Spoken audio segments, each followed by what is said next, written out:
My name is Anna. I never thought my life would become like this.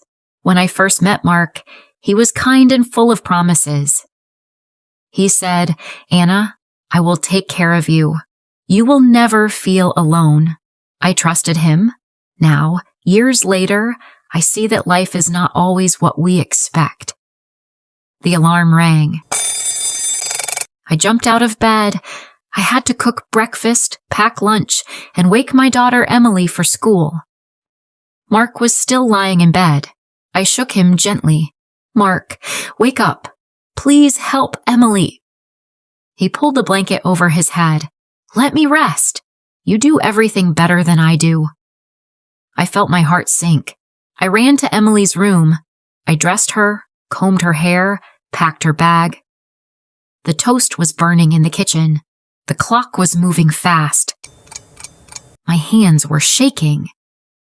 I looked into the living room. Mark was sitting on the couch, scrolling on his phone. I shouted, Can you at least help Emily with her shoes? He did not look at me. Stop shouting, Anna. You make too much noise. I could not hold it anymore. Noise? Mark, I do everything alone. You do nothing. He closed his eyes. I am tired. Stop talking. Tired of what? He had no job. He had no work. He only sat. That night, I served dinner. Simple pasta because I was too tired to cook more. Mark looked at the plate and frowned. Pasta again? Why do you not cook something better? Why not chicken or meat? My chest felt heavy. Better? Mark, I go to work. I clean the house. I take care of Emily. I do everything. And you sit on the couch all day. And you complain about food. He hit the table. Do not raise your voice at me. I am the man of the house. Tears filled my eyes. You are not a man, Mark. You are only lazy. His face turned red. If you do not like it, then leave. I froze. Leave? With a child? Where would I go? The next day, our neighbor Sarah stopped me outside. Anna, why do you always run alone in the morning? Does Mark never help you? I forced a smile. He is just looking for work. Inside, I felt shame. Everyone could see the truth. Another neighbor, Mrs. Allen, said while passing by, I do not know how you manage everything alone. Your husband does nothing. I wanted to disappear. A week later, my mother came. She saw the house, dirty dishes, clothes on the floor. Mark was on the couch sleeping. She pulled me into the kitchen. Anna, how long will you live like this? He is hurting you. I broke down.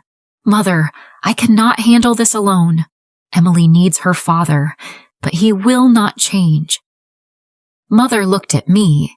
Sometimes men do not change until they feel the problem themselves. Her words stayed in my heart. Mark's mother and father came one afternoon. They looked around the messy house. His mother said, Anna, you are too strict. Mark is young. Give him time. His father added, Anna, men are different. Do not push him too hard. He will find his way. I could not hold myself. You do not see what I live every day. Your son sits all day and does nothing. I work, clean, cook, take care of Emily, and he complains. Do you call this living? They looked surprised. His mother said, Anna, he is your husband. You should be patient. I shook my head. Patient? I am tired of patience. He cannot even do one small thing without complaining. They stayed silent. That night, I sat near Mark. Mark, do you not feel sorry when you see me working all the time? He kept watching television. You women are made for this. This is your job. The words hurt me deeply. I stood up. No, Mark. I am not your servant. I will not cook for you. I will not wash your clothes. I will not clean your things.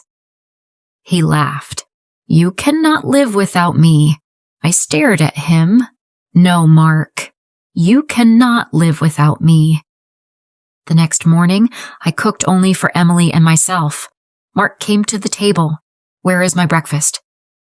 "In the fridge," I said. "Cook it yourself." He stood up in anger. "Anna, you are not serious." I looked at him. "You have made my life difficult for years. Now you will feel it." For 3 days, I did not touch his clothes. I did not wash his plates. I did not clean his side of the room. By the 4th day, he had no clean shirt. He had no hot meal. He looked tired, hungry, and lost. He came to me quietly. "Anna, I cannot live like this." I kept folding laundry. "This is the life I lived for years, Mark. Now you know how it feels." His voice shook. "I was wrong. I will change." The next week, Mark went out. He came back nervous. "I found a job in a small store. It is not much, but it is something." I gave a small smile. That is all I ever wanted. Not money, not gifts, just effort. Slowly, life began to change. He still had lazy days, but he tried. He cooked sometimes. He washed dishes. He helped Emily with homework. But my heart was not at peace yet. Every time he helped, I wondered, will this last? Or will he go back to his old ways? Some nights I lay awake, listening to his soft snores, and I prayed, please, let this change be real. Let him not forget how much we suffered because of his laziness. One evening, Mark forgot to pay a bill. Electricity was off. I was angry but calm. "Mark, I cannot do everything. You must remember these things." He hung his head. "I am sorry. I will be careful next time."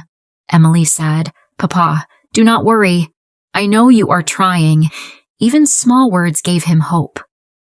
One evening, while we ate together, Mark held my hand. "Anna, I am sorry. I was blind. Thank you for not leaving me." I looked at him and said softly, "Do not thank me. Thank yourself for finally standing up." Emily hugged him. "Papa, I like it when you help me with homework." Mark smiled, and I saw hope in his eyes. That is my story, the story of a lazy husband and a wife who refused to stay silent, because silence destroys, but honesty, courage, and effort can save.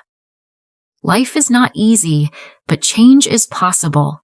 Even the hardest person can learn if they feel the consequences and try. If you liked this story, please like, comment, share, and subscribe.